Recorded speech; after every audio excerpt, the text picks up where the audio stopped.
व्यावसायिक अध्ययन की कक्षा में आपका स्वागत है बच्चों। विकेंद्रीकरण और केंद्रीकरण के बारे में कल हमने अध्ययन किया था बच्चों। तो हमने पढ़ा था कि विकेंद्रीकरण करने से कार्य का विभाजन हो जाता है। आज हम विकेंद्रीकरण के महत्व के बारे में अध्ययन करेंगे बच्चों। विकेंद्रीकरण प्रबंधकीय सोपानकी में निम्न स्तर के कर्मचारियों के अधिकार हस्तांतरित करने से कहीं अधिक है। यह मान्यता है कि यह कार्रवाई केवल चुनिंदा अधिकारों के अंतरण में ही अपनाई जाती है तथा इस पर भी विश्वास कर लिया जाता है कि लोग योग्य हैं, समर्थवान हैं तथा भरोसेमंद भी हैं। देखिए बच्चों, जिस कर्मचारी को हमने नियुक्त किया है तो हम ये मानते हैं कि वो कार्य करने में समर्थ है, भरोसे का आदमी है और निष्ठावान व्यक्ति होगा और हम उस पर विश्वास करने योग्य व्यक्ति मानते हैं कि वो जो कार्य उसको दिया जाएगा वो सही तरीके से उसको संपादित करेगा। वो अपने निर्णय को प्रभावपूर्ण विधि से लागू कर सकते हैं। इस प्रकार यह विचारधारा निर्णयकर्ताओं की स्वायत्त शासन की इच्छा को स्वीकृति प्रदान करती है, यानी व्यक्ति स्वयं निर्णय लेकर किस प्रकार, किस तरीके से, किस विधि से कार्य को करता है यह निर्णय ले सकता है ताकि उस कार्य को अच्छे से किया जा सके।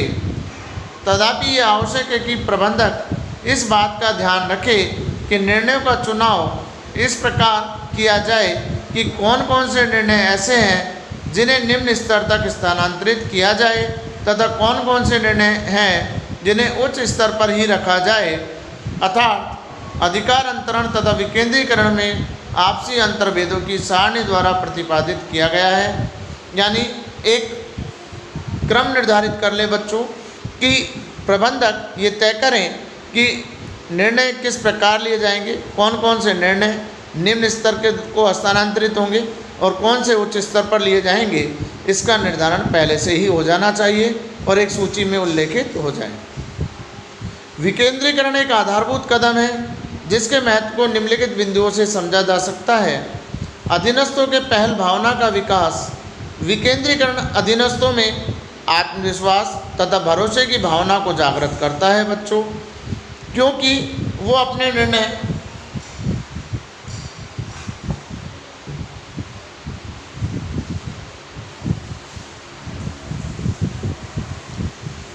वो इसलिए कि जब निम्न स्तरीय प्रबंधकों को स्वयं के निर्णय कार्य करने की स्वतंत्रता दी जाती है तो वो अपने निर्णय के अनुसार कार्य करते हैं और इस बात को भी ध्यान रखते हैं कि यह एक चैलेंज है जो उन्हें ही स्वीकार करना है और तथा उन्हें ही उसका समाधान भी निकालना है। अर्थात जब हम किसी कार्य के लिए किसी कर्मचारी को स्वतंत्र छोड़ देते हैं बच्चों, तो उसका निर्णय में पहल आता है और उसको लगता है कि ये कार्य मुझे ही करना है, मेरे अलावा कोई नहीं करेगा, तो उसे चैलेंज के रूप में लेता है और उसे स्वीकार करता है और उसका समाधान भी निकालता है। समाधान का मतलब कार्य को संपादित भी करता है। विकेंद्रीकरण से ऐसे प्रतिभावान कार्यकारियों की खोज से भी सहायता मिलती है जो भविष्य में अच्छा नेतृत्व प्रदान कर सकते हैं बच्चों। यानी इसमें हम ये देख सकते हैं कि भविष्य में किस प्रकार अच्छा कार्य करेगा। भविष्य के लिए प्रबंधकीय प्रतिभा का विकास होता है। कर्मचारियों में कार्य संबंधी चातुर्य बढ़ाने से तथा संगठन में पदोन्नति पाने में औपचारिक प्रशिक्षण बहुत ही महत्वपूर्ण भूमिका अदा करता है। लेकिन किसी भी कार्य को स्वतंत्र रूप से अपने हाथ में लेकर उसे करने में जो अनुभव प्राप्त किया जाता है वह किसी प्रकार से कम नहीं होता बच्चों। जब किसी व्यक्ति को कार्य लेने के दिया जाता है कि ये कार्य आपको करना है और वो सही तरीके से कार्य को संपादित करता है तो उसमें खुद ही प्रतिभा का विकास हो जाता है, क्योंकि वो सीख के निर्णय ले लेके सीख जाता है। विकेंद्रीकरण से योग्य तथा दक्षता प्राप्त लोगों को अपनी प्रतिभा को सिद्ध करने का सुअवसर प्राप्त किया जा सकता है।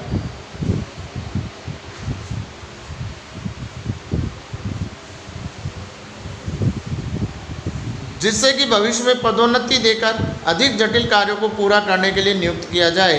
यानी प्रारंभ में कम जिम्मेवारी दें बच्चों, धीरे धीरे उसको पदोन्नति देते हुए जटिल से जटिल कार्यों को पूरा करवाने के लिए कहा जाता है।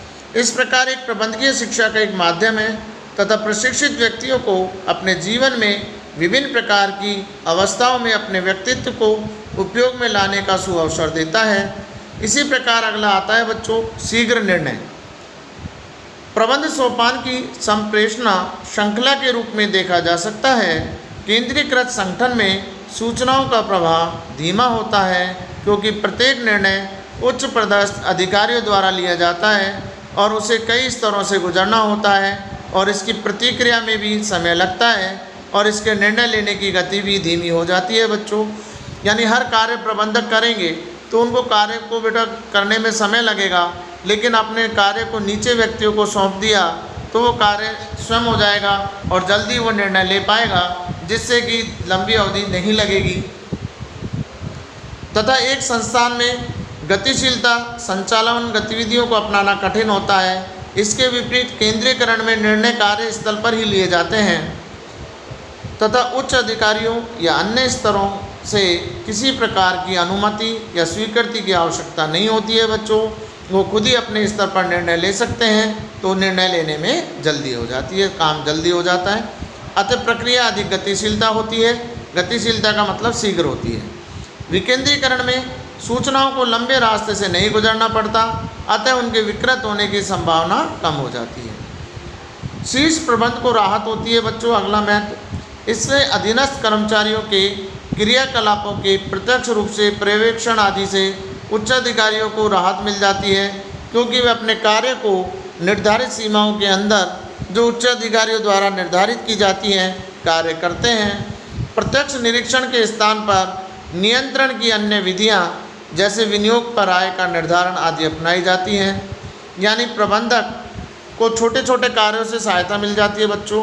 वो बड़े कार्य पर ध्यान देता है, जैसे विनियोग का मतलब कितना पैसा लगाया और कितनी आय अर्जित कर रहे हैं आदि।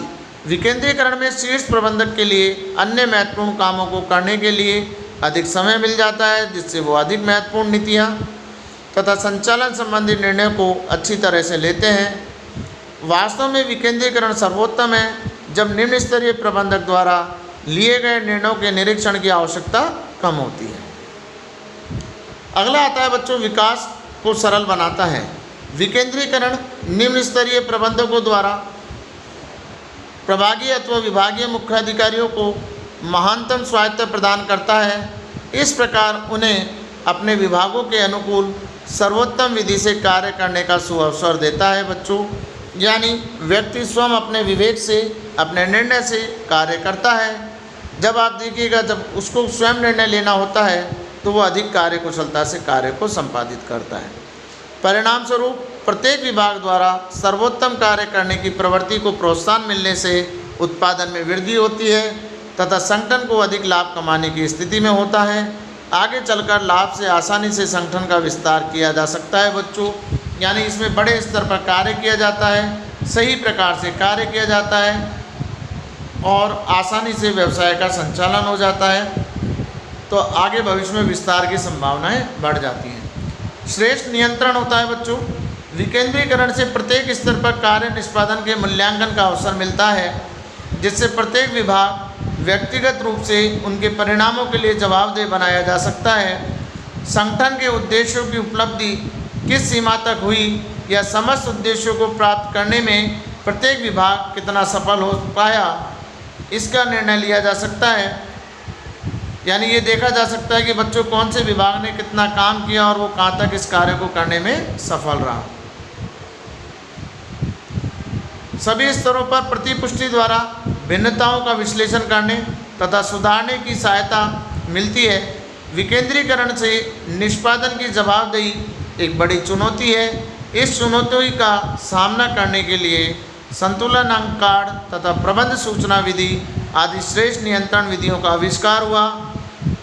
विकेंद्रीकरण निष्पादन मापन विधि में नव परिवर्तन करने के लिए प्रबंधकों को बाध्य करता है बच्चों। यानी इसमें श्रेष्ठ नियंत्रण किया जाता है कि किस प्रकार कार्य को ठीक प्रकार से संपादित किया जा सके। अंत में इस बात का ध्यान अवश्य रखा जाता है कि विकेंद्रीकरण के लाभों के बावजूद भी इसका उपयोग बड़ी सावधानी से किया जाना चाहिए, क्योंकि यदि विभिन्न विभाग अपनी स्वेच्छा से निर्णय लेना प्रारंभ कर देंगे तो ये संगठन के हित में नहीं होता और संगठन विघटन तक भी जा सकता है। इसलिए उस पर नियंत्रण जरूरी है बच्चों। अगर हर विभाग अपने अनुसार चलेगा और आपस में कोऑर्डिनेशन यानी समन्वय नहीं हुआ तो दिक्कत आएगी। प्रमुख नीति निर्धारण क्षेत्रों में विकेंद्रीकरण सदैव केंद्रीकरण से संतुलित हो जाना चाहिए, यानी विकेंद्रीकरण और केंद्रीकरण में संतुलन बनाकर कार्य करना चाहिए बच्चों। तो आज के लिए अपन इतना करेंगे बच्चों। आपको अगर कोई समस्या हो तो मुझसे विद्यालय में आकर संपर्क कर सकते हैं। धन्यवाद।